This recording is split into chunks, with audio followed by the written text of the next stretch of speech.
अब के सावन ये शरारत हमारे साथ हुई, हमारा घर छोड़कर सारे शहर में बरसात हुई।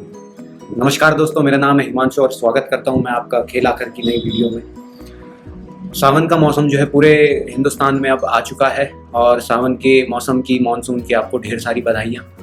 कहीं काफ़ी हरियाली भी छा चुकी है तो कहीं कुछ नुकसान हो रहा है, लेकिन उम्मीद है आप तैयारी अच्छे से कर रहे होंगे। जो भी चीज़ें आपके सामने आ रही होगी आप उनको साइट करते हुए अपनी तैयारी पर अच्छे से फोकस कर रहे होंगे। काफ़ी समय से वीडियो नहीं आ सकी थी तो जो है आज जो है मुझे पूरा मौका मिला है अच्छे से वीडियो अपलोड करने का। तो ज़्यादा देरी ना करते हुए आज एक नई वीडियो के साथ सीखते हैं कुछ और important tips and tricks for your upcoming CDS and FCAT examination. तो चलिए दोस्तों शुरू करते हैं। तो आज की वीडियो में हम सीखने जा रहे हैं रेशियो एंड प्रपोर्शन का final and most important concept, जिसमें हम बात करेंगे क्रॉस प्रोडक्ट मेथड की और एक और छोटा सा मेथड जिसका कोई नाम तो नहीं। और यहाँ पर मैं क्रेडिट देना चाहूँगा इन चीज़ों का अपने मैथ्स के सो कॉल्ड वर्चुअल गुरु मिस्टर अभिनय सर, जिनसे जिनकी वीडियोस देख करके मैंने ये सब चीज़ें सीखी।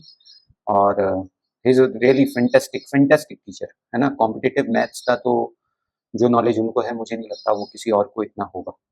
मेरे लिए वही मेरे ऑनलाइन मैथ्स के गुरु हैं।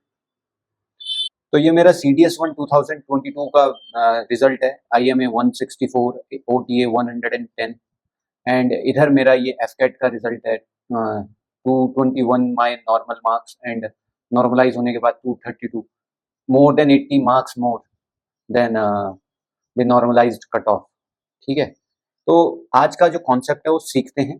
तो सबसे इम्पॉर्टेंट बात ये कि अगर कोई रेशियो है A रेशियो B और उसमें हम सेम नंबर को ऐड या फिर सब्ट्रैक्ट करें, सेम नंबर या तो ऐड हो जाए या तो सब्ट्रैक्ट हो जाए, तो रेशियो बन के आ जाएगा C रेशियो D। ठीक है, तो इसका यहाँ पे से हम ये बात समझेंगे कि अगर सब्ट्रैक्ट हुआ है तो इधर का फासला और इधर का फासला क्या रहेगा, सेम रहेगा। यानी कि A माइनस C बराबर होगा B माइनस D। इतना तो समझ में आया होगा। चाहे तो आप इसे C minus A D minus B वो भी लिख सकते हैं, जो कुछ भी चलेगा। इतना आपको ये समझ में आया होगा। तो अब जानते अगर हमको ये कंडीशन फुलफिल करनी है तो उसके लिए क्या चीज जरूरी होगी। हम ये भी तो बोल सकते हैं कि A B को इधर ले आए तो माइनस B बराबर C को इधर ले आए C माइनस D। ये कंडीशन भी क्या होनी चाहिए, फुलफिल होनी चाहिए कि इन दोनों का फासला और C और D इन दोनों का फासला जो है क्या रहे, सेम रहे। जब हम ये इन दोनों का फासला और इधर C D का फासला सेम कर देंगे तो हम ऐसे क्वेश्चंस आसानी से कर सकेंगे। ये बात समझ में आनी चाहिए। ये कॉन्सेप्ट समझो पहले कि इधर का रेशियो का डिफरेंस और इधर के रेशियो का difference that should be equal to each other, तब जाके हम ये क्वेश्चंस कर पाएंगे। आया होगा आपको ये कॉन्सेप्ट समझ में, आगे सीखेंगे इस पे क्वेश्चन की कैसे करनी, पहले ये समझ में आया होगा। दूसरा जो तरीका है वो है cross product method. Cross product method. अब क्रॉस प्रोडक्ट मेथड क्या है, मान लिया कि two numbers are in the ratio ये और इनमें हमने x ऐड करा, क्या करा, ऐड x ऐड करा, तो the result is the new resultant numbers are in C ratio D। ये बात आई समझ में या नहीं आई कि दो नंबर्स इस रेशियो में है, दोनों में हम x ऐड कर देते हैं या सब्ट्रैक्ट कर देते हैं, जो भी ये चाहे तो x ना किसी में x ऐड कर दिया, y ऐड जो भी है, तो ये बन गया। तो नॉर्मल बच्चा या आप में से कोई इसको कुछ इस तरीके से आपने किया रहा हो। मैं नंबर ले लेता हूँ, b a की जगह ले लिया 2, b की जगह ले लिया 3 और इधर ले लिया हमने 5 और इधर ले लिया हमने 7। तो अब करके देखते हैं इसे। तो 2 plus x upon 3 plus x बराबर कितना आ गया, रेशियो 5 रेशियो 7। अब क्रॉस मल्टीप्लीकेशन होगी तो 7 टू 14 प्लस 7x बराबर 5 3 15 प्लस 5x, यानी कि 2x बराबर 1। तो x बराबर 1/2, यानी कि हमें कितना जोड़ना है, आधा हमें जोड़ना होगा। तो अब इसी का एक सिंप्लीफाइड तरीका है क्रॉस प्रोडक्ट। अब हमने क्या देखा, 7 को 2 और x दोनों से मल्टीप्लाई किया, 5 को 3 और x दोनों से मल्टीप्लाई किया, तो 5 और 7 को रख दिया बीच में, ऊपर लिख दिया 2 और 3 और इधर लिख दिया कितना ऐड किया हम, इधर भी x ऐड किया और इधर भी x ऐड किया। देखो हमने कुछ ऐसे ही तो किया, 7 दूनी और 5 दिया 15। इन दोनों का डिफरेंस कितना आया? 1। इन दोनों का डिफरेंस कितना आया? 1। और 7 इंटू एक्स और 5 इंटू एक्स, और इन दोनों का क्या किया? डिफरेंस। तो ये कितना आया? इन दोनों का भी क्रॉस मल्टीप्लाई और डिफरेंस निकाल देते, वो कितना आया? 2। कितना आया? 2। और इसी जो है x की वैल्यू कितनी आ गई? हाफ। मतलब ये 2 किसके बराबर? 1 के बराबर है। तो 1 किसके बराबर होगा? आधे के बराबर होगा। यही है क्रॉस प्रोडक्ट मेथड। समझ में आ रही होगी बात। अब क्रॉस प्रोडक्ट की खासियत यह है कि प्लस या ये माइनस भी हो सकता है। तो जब दोनों ही जगह माइनस हो तो कोई फर्क नहीं पड़ेगा, लेकिन एक जगह प्लस और एक जगह माइनस हो तो हम तब एक जगह पे प्लस और दूसरी जगह माइनस अकॉर्डिंगली लगा देंगे। क्रॉस प्रोडक्ट में ये एक खास बात है कि यहाँ पे मान लिया y होता, क्या होता? y होता, तो हम जो है यहाँ पर y लगा देते और इधर x। ये चीज हम जो पहले वाला तरीका सीखा उससे नहीं कर सकते। क्रॉस प्रोडक्ट मेथड की ये खासियत है कि जो हम ये सब कर रहे हैं उसको हम इतने शॉर्ट करके इतने आसानी से कर सकते हैं। ये समझ में आई होगी आपको बात। क्वेश्चंस करते हैं इस पे बेस्ड। पहला क्वेश्चन है, two numbers are in the ratio 7:5 and on diminishing each of them by 40 the ratio becomes this. तो the difference between the numbers is. कहीं कहीं पे हम कोशिश करेंगे कि रेशियो ऑप्शंस की मदद से भी सीधे एलिमिनेट कर लें, लेकिन यहाँ पे अभी पॉसिबल नहीं। पहले हम अपना बेसिक तरीका सीखते हैं। वो क्या था? देखो, पहले था रेशियो 7 और 5 का, बाद में रेशियो कितना हो गया? 27 और 17 का। दोनों से सेम नंबर माइनस किया है, वो कितना है? 40। 40 माइनस किया है। यहाँ डिफरेंस कितना है? यहाँ फासला है 2 का, और यहाँ फासला कितने का है? यहाँ फासला है 10 का। तो इसको हम सेम कर लेते हैं। सेम करने के लिए इसको 10 बनाना पड़ेगा, तो 5 से मल्टीप्लाई कर दिया। तो जो नया बैलेंस करने के लिए इसे भी 5 से मल्टीप्लाई, तो ये 35 और ये हो जाएगा इधर 5 5 जा 25 और ये हो गया 27 और ये हो गया 17। अब देखो ये फासला हो गया 10 का और यहाँ भी हो गया 10 का। देखो कितना कम किया है? 8 कम किया है। क्वेश्चन में कितना बोला है? कम 40, यानी कि इस 8 की वैल्यू कितनी हो गई? 40 हो गई। 8 की वैल्यू कितनी होगी? 40। तो 1 की वैल्यू कितनी हो गई? 5। 1 की वैल्यू कितनी हो गई? 5। और उसने हमसे क्या बोला है? Difference between the original numbers. Original number के बीच का जो डिफरेंस है वो कितना है? 10 है। कितना है? 10। 1 की वैल्यू 5 है, तो 10 की वैल्यू कितनी हो जाएगी? 50 हो जाएगी। क्या हो जाएगी? 50। यानी कि अब option number B is correct. और एक और बात मुझे यहाँ पे सिखानी थी। क्रॉस प्रोडक्ट मेथड से हम जो है ओरिजिनल रेशियो को ही फाइंड आउट कर सकते हैं, या किसी भी मेथड से हम किसको फाइंड आउट कर सकते हैं? जो हमारा ओरिजिनल रेशियो है। ठीक है, किसी और रेशियो को हम फाइंड नहीं कर सकते। क्वेश्चन नंबर 2 पे बढ़ते हैं। Two numbers are in the ratio 12 and 13 are in the ratio of 12 and 23, sorry. 9 is added to both, then the ratio becomes 3:5। 9 को दोनों में ऐड कर दिया है। ये यहाँ पे थोड़ा सा एरर है। 9 is added to both, then the ratio becomes 3:5। दोनों में हमने क्या कर दिया? 9 ऐड कर दिया। देखो, हाँ, इधर भी 9 ऐड किया है और इधर भी 9 ऐड किया है, तो ये फासला जो है वो क्या रहना चाहिए? सेम रहना चाहिए। यहाँ कितने का फासला है? यहाँ है 11 का फासला। और यहाँ कितने का फासला है? यहाँ है 2 का फासला और यहाँ है 11 का फासला। दोनों को सेम करने के लिए 22 आएगा एलसीएम, तो इसको 2 से मल्टीप्लाई करना पड़ेगा। तो ये क्या बनेगा? 24:46। और इधर क्या बनेगा? 11 से मल्टीप्लाई करके 33:55। अब सिंपल सी बात है, यहाँ पे देखो, बिना हम ऑप्शन से भी टारगेट कर सकते हैं। 9 is added to both and the ratio becomes 3:5। और पहले रेशियो क्या बोला है? 12:23। यहाँ पे 12:23 सिर्फ और सिर्फ इसी का ही रेशियो है। यही पक्का सही होगा। अभी करके देख लेते हैं। देखो कितना ऐड हो गया? 9 ऐड हो गया। इधर भी कितना ऐड हो गया? 9। और इस 9 की वैल्यू क्वेश्चन में कितनी बोली है? 9 बोली है। तो 1 की वैल्यू कितनी हो जाएगी? 1 हो जाएगी। हमसे पूछा क्या? Original numbers. तो ओरिजिनल नंबर्स 24 की वैल्यू 24 और 46 की वैल्यू 46 हो जाएगी। Option D is our correct option. ठीक है, अब इसको हम क्रॉस प्रोडक्ट मेथड से कैसे करते हैं तो समझते हैं। 12 और इधर 23, ये ओरिजिनल है, और 3 और 5 ऐड कितना कर दिया है? दोनों में 9 ऐड कर दिया गया। कितना ऐड कर दिया गया? 9। क्रॉस मल्टीप्लाई करेंगे तो कितना आएगा? 23 3 जा 69, 12 5 जा 60। डिफरेंस कितना आया? 9 आ गया। कितना आ गया? 9। इधर 9 3 जा 27 और 9 5 जा 45। डिफरेंस कितना आ गया? 18 आ गया। कितना आ गया डिफरेंस? 18। यानी कि 1 की वैल्यू 9 किसके बराबर है? 18। यानी 1 किसके बराबर है? 2 के बराबर है। अगर 1 2 के बराबर है तो ओरिजिनल है 12। 12 किसके बराबर होगा? इंटू 2 कर देंगे, कितना आएगा 24, और 23 किसके इक्वल होगा, इंटू 2 कर देंगे, क्या आ जाएगा 46। तो option D is our correct option. आपको जो भी तरीका सही लगे आप उससे कर सकते हैं, दोनों ही अपने में खूबसूरत तरीके हैं। क्वेश्चन नंबर 3 की तरफ बढ़ते हैं। Find the number that must be added to the terms of the ratio 7 and 13 to make it equal to 2:3।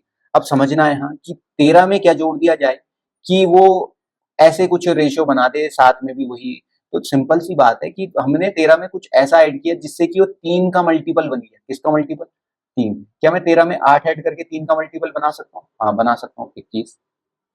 क्या मैं 7 में 8 ऐड करके 2 का मल्टीपल बना सकता हूँ? तो तुम बोलोगे नहीं ये नहीं हो सकता, तो ये नहीं है ऑप्शन। 13 में 6 ऐड करके 3 का मल्टीपल नहीं बनेगा, 13 में 5 ऐड करके 3 का मल्टीपल बनेगा, क्या यहाँ नहीं बनेगा? ऑप्शन यही सही होगा, ऑप्शन से भी हम कर सकते हैं। लेकिन बढ़ते हैं हम अपने तरीके की तरफ। तो देखो शुरू का है 7:13, बाद में हो गया 2:3, यहाँ फासला है 1 का, यहाँ फासला है 6 का। इस फासले को हमें सेम करना है, तो 1 को 6 बनाना पड़ेगा, इसको भी 6 से मल्टीप्लाई और इसको भी 6 से मल्टीप्लाई करना पड़ेगा। तो क्या बन गया 7:13, और इधर बन गया 12:18। कितना ऐड हो गया 5। और यही हमें क्वेश्चन में इसकी वैल्यू कितनी दी है कि यही तो निकालना हमें कि कितना निकालना है 5। तो आंसर क्या है 5, सिंपल सा। 7 years ago the ratio of ages of A and B were in the ratio 4:5। 7 साल पहले जो रेशियो था वो था 4:5।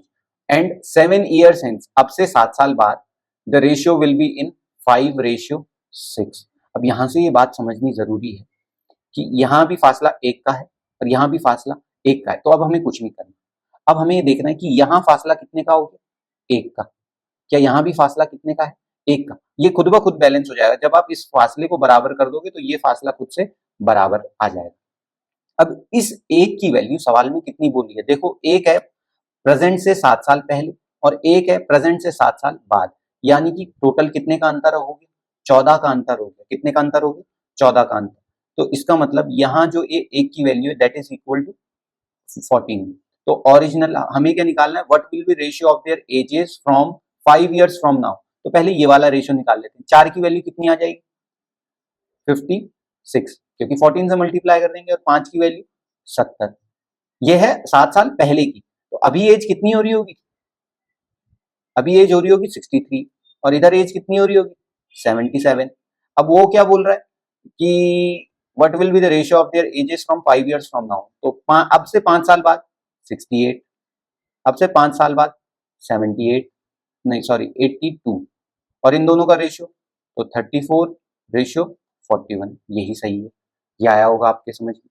ऐसे भी कर सकते थे कि 7 साल बाद का रेशियो कितना है, ये है रेशियो, यानी कि 14 से मल्टीप्लाई करते तो ये कितना आ जाता 70, और ये कितना आ जाता 84। अब ये 7 साल बाद का है, आपसे हमें 5 साल बाद का चाहिए, तो इसमें 2 कम कर देते तो ये आता 68 और ये आता 82, और इन दोनों का रेशियो कितना हो जाता 34:41। ऐसे भी कर सकते हैं, आपको जैसा सही लगे, जैसा भी आपको सही लगे।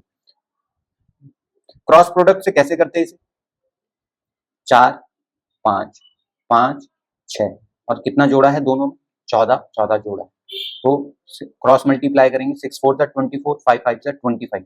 मैग्नीट्यूड या डिफरेंस कितना है 1। 14 5 और 14 6 में डिफरेंस कितना है 14 का, तो यानी कि 1 की वैल्यू कितनी होगी 14। अब यहाँ से निकाल सकते थे कि नहीं, फिर से कि ये एजेस निकाल लेते हैं यहाँ से, और जो भी करना था रेशियो निकाल लेंगे, कितना आ जाएगा 34 और 14। 1 year ago the ratio of age of A to that of B was 4:3। आज से 1 साल पहले ये A है और ये B है, इनकी एज का रेशियो था 4:3। The ratio of their respective ages 3 साल बाद, अभी से 3 साल बाद रेशियो क्या हो जाएगा 6:5 हो जाएगा।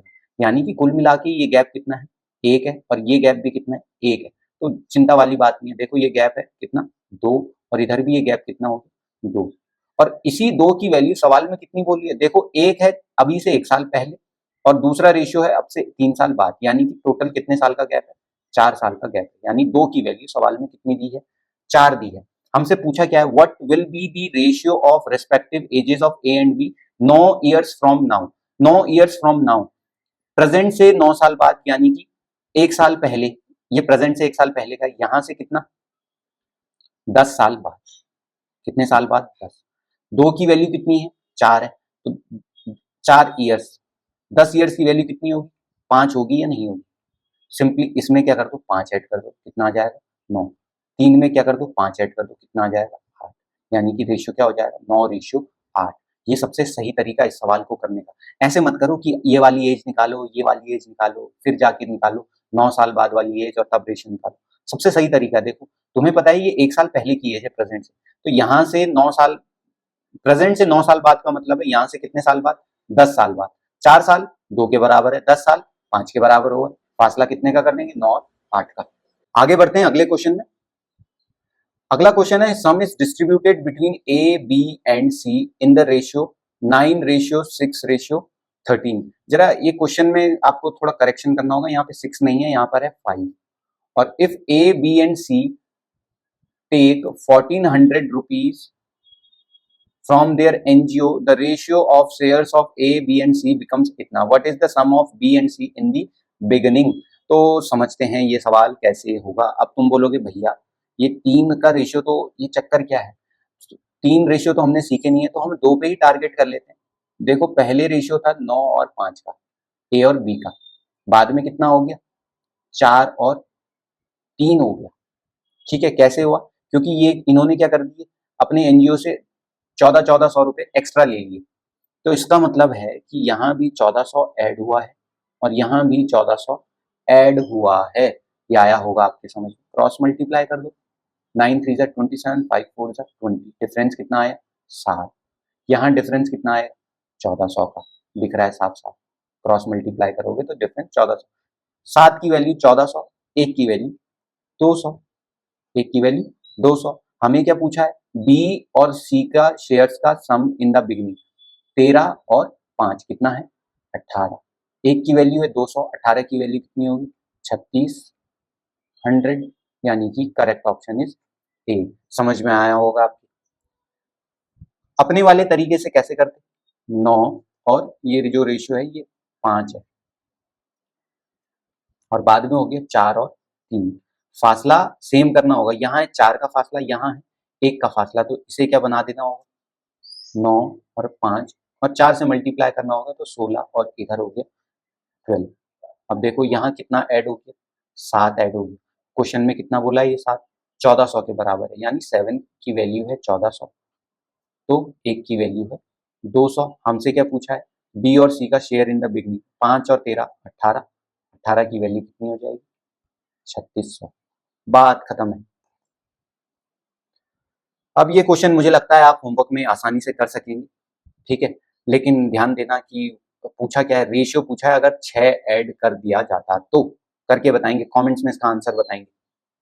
अगला क्वेश्चन है income of A and B are in the ratio 3:5 and their expenses are in the ratio 1:5, if each saves ₹250 then find their income. ऐसे सवाल सीजीएल में भी काफी देखने को मिलते हैं और एफ कैट के लिए तो ऐसे सवाल बहुत बहुत इंपॉर्टेंट है, एफ कैट के लिए ये सवाल इंपॉर्टेंट है। ठीक है, कैसे करेंगे ध्यान दो, इनकम और किस चीज का रेशियो बोला है एक्सपेंसेस का, तो 3:5, एक्सपेंसेस हो गया 1:5, तो दोनों की तरफ कितना बच रहा है 250 बच रहा है। यहाँ गैप कितने का है 2 का, यहाँ गैप कितने का है 4 का, सेम कैसे करेंगे, इसको 2 से मल्टीप्लाई कर देंगे ऊपर, तो 6 और ये 10 हो गया, 1 और 5 हो गया, देखो कितने का गैप है 5 का गैप है, इधर भी 5 का गैप, वो किसके बराबर है ये 5 का गैप 250 के बराबर है। हमसे क्या पूछा उनकी इनकम, अगर 5 की वैल्यू इतनी है तो 10 की वैल्यू कितनी होगी 500, कौन सा ऑप्शन है जिसमें 10 की वैल्यू 500 है, option B is a correct option, सीधा ऐसा करना है, कुछ करने की ज्यादा जरूरत नहीं है।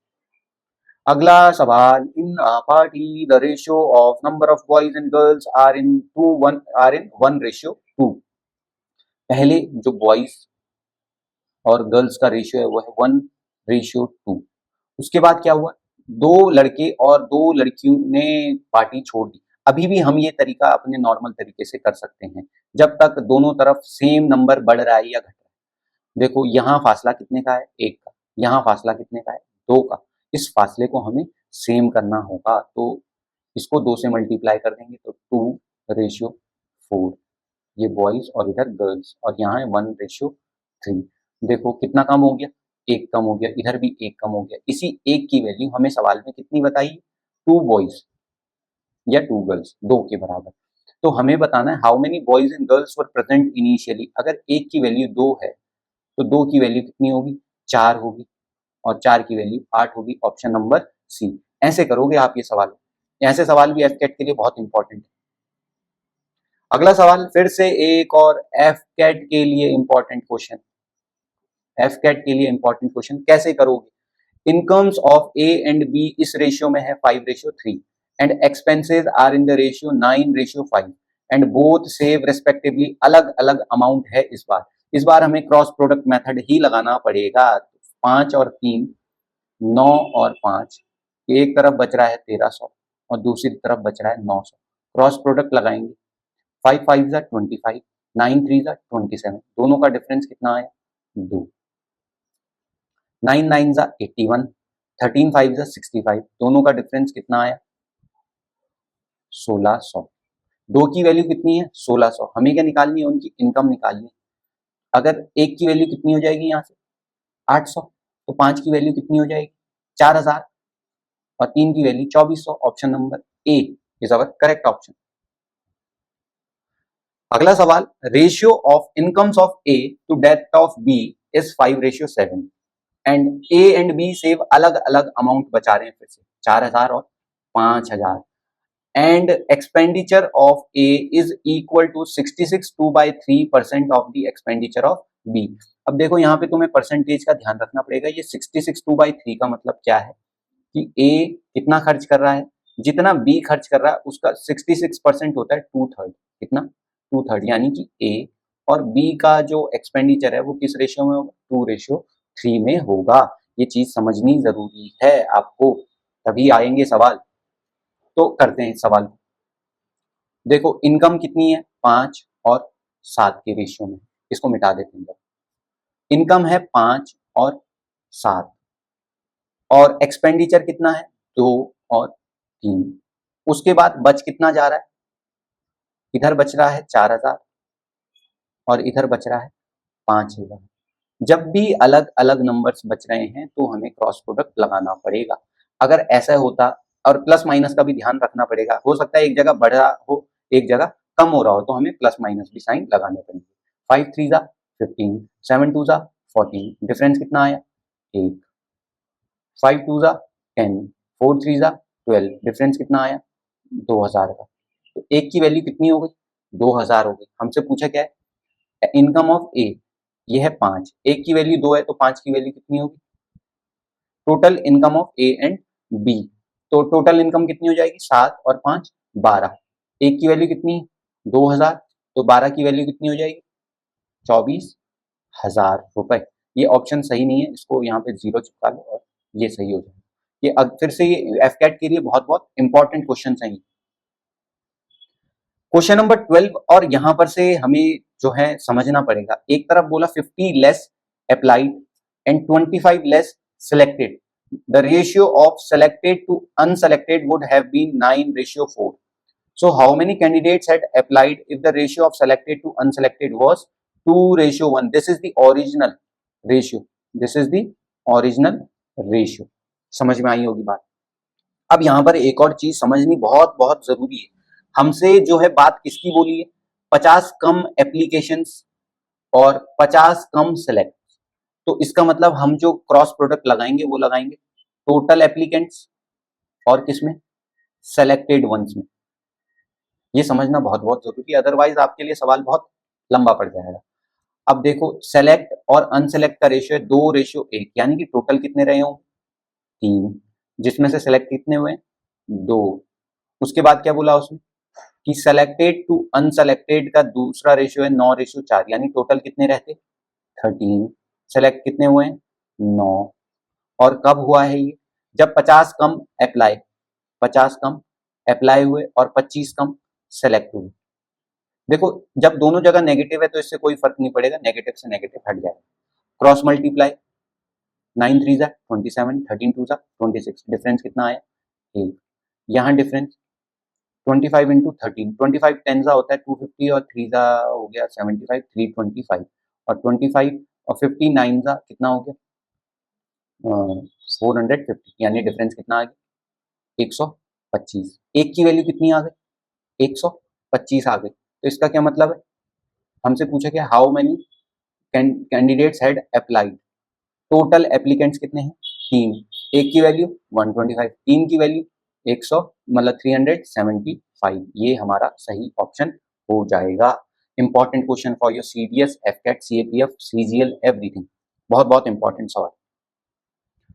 क्वेश्चन नंबर 13 और एक और इंपॉर्टेंट सवाल बच्चे जो गलती करते हैं यहाँ पे वो अभी डिस्कस करेंगे। Before a battle the ratio of tanks to planes in an army was this, शुरुआत में ratio was this, during the war 1000 tanks were destroyed and 800 planes were destroyed. The ratio of tanks to planes now became 2:1. Then what is the number of tanks after the war? After the war का बोला है, original नहीं बोला है। हमें हमेशा ये वाला निकालना होता है मेथड से, ये वाला नहीं निकाल सकते मेथड से, अदरवाइज गलत हो जाएगा। अगर हमें डायरेक्टली ये निकालना है तो हम मान लेते हैं शुरू में कितने थे 2 और 1 थे, ये हैं टैंक्स और इधर है प्लेन्स, और घटने के बजाय अब हम रिवर्स में देखेंगे, बढ़ गए, कितने बढ़ गए, एक तरफ बढ़ रहे हैं 1000, एक तरफ बढ़ रहे हैं ये 800, और कितना हो गया रेशियो 5:3, और इधर 1000 बढ़े और इधर 800 बढ़े प्लेन्स, ऐसे ही तो बोला है। क्रॉस मल्टीप्लाई करेंगे 2 3 जा 6, 5 1 जा 5, डिफरेंस कितना आया 8, 8 5 जा 40 और इधर है 3000, यानी डिफरेंस कितना आया 1000, कितने का आया 1000 का, यानी एक की वैल्यू कितनी है 1000 है। पूछा क्या number of tanks after war कितने हैं, ये हैं 2, तो 2 की वैल्यू कितनी हो गई, एक की वैल्यू 1000, 2 की value 2000, option number B will be our correct option. समझ में आया होगा। क्वेश्चन नंबर 14 फिर से समझते हैं। How many job applicants had applied if the ratio of selected to unselected was 19:17। अब कंडीशन आगे दे दी, if 1200 less had applied and 800 less selected, then the ratio of selected to unselected would have been 1:1। कैसे करेंगे ये सवाल, और पहले ही बता दूं this is extremely important question for your CDS exam, this is extremely important question. ठीक है, अब फिर से मैंने क्या बोला, ऐसे सवालों में हमें ध्यान देना है, लेस अप्लाइड और लेस सेलेक्टेड, किन दो की बात हुई, टोटल एप्लीकेंट्स और टोटल सिलेक्शंस की बात हुई। ओरिजिनली क्या बोला है, सेलेक्टेड टू अनसेलेक्टेड है 19:17, यानी कि टोटल कितने रहे होंगे, ये हैं सेलेक्टेड ये हैं अनसेलेक्टेड, तो टोटल रहे होंगे 36। सिलेक्शन कितनों ने पाया 19 ने पाया। अब उसने क्या बोला आगे कि सेलेक्टेड और अनसेलेक्टेड का रेशियो है 1:1, यानी कि टोटल कितने 2, सेलेक्टेड कितने 1। ये कब होता है, जब 1200 कम ने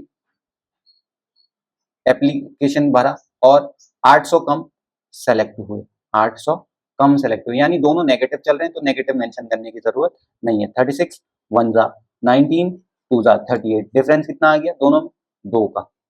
यहाँ डिफरेंस 800, 2 जा 1600, 1200, यानी डिफरेंस कितना आ गया 400 का। तो एक की वैल्यू कितनी हो गई, दो की वैल्यू 400, एक की वैल्यू 200, एक की वैल्यू कितनी हो गई 200 हो गई। अब हमसे पूछा क्या है, how many job applicants had applied, ये है 3600, एक की वैल्यू 200 तो 36 की वैल्यू 36 2 जा 72, option number D is your correct option.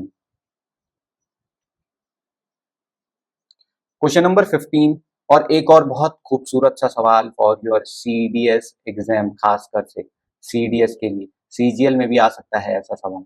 In an examination the success to failure ratio was 5:2, had the number of failures been 14 more then the success ratio would have been 9:5। so the total number of candidates who appeared for the examination was, देखो success और एक तरफ failure की बात की, SF यानी special forces. ठीक है, अब ध्यान दो, सक्सेस और फेलियर का रेशियो क्या है 5:2 है। अब वो बोल रहा है अगर 14 और फेल हो जाते तो सक्सेस रेशियो हो जाता 9:5। अब समझना बहुत बहुत जरूरी है, 14 और फेल होने का क्या मतलब है, 14 ज्यादा फेल हो गए इसका मतलब ये है कि 14 कम पास हुए हैं, सक्सेस 14 को कम मिली है, 14 कम को सक्सेस मिली है, या पहले से सक्सेसफुल जो है वो 14 कम है, तभी तो 14 ज्यादा फेल हो गए। समझ में आनी चाहिए ना ये बात, ठीक है। तो अब कैसे करेंगे, एक तरफ बढ़े हैं तो प्लस साइन, एक तरफ घटा है तो माइनस साइन। 5 5 जा 25, 9 2 जा 27, डिफरेंस दोनों का 2। यहाँ 14 9 जा 126, 14 5 जा 70, लेकिन माइनस में ऑलरेडी, तो कितना हो जाएगा टोटल 126 और 70 196 हो जाएगा। ये समझ में आया होगा। 2 की वैल्यू है 196। पूछा क्या है, total number of candidates who appeared for the exam. Total कितने हैं, 5 और 2, यही तो है टोटल, जो 5 पास हुए और 2 फेल हुए, यानी कि 7। 7 की तो वैल्यू निकाल ली, आया होगा ना ये समझ में। 5 5 जा 25 और 9 2 जा 18, सॉरी ये है 7, ये कितना है 7 है। 9 2 जा 18 और 7 की वैल्यू, हमें 7 की ही वैल्यू निकालनी, और 7 की वैल्यू एक्चुअली दे कितनी रखी है 196, तो this is our correct option. समझ में आया होगा, ये बहुत इजी। 16वां सवाल कि इन an examination the number of those who passed and the number of those who failed were in this ratio.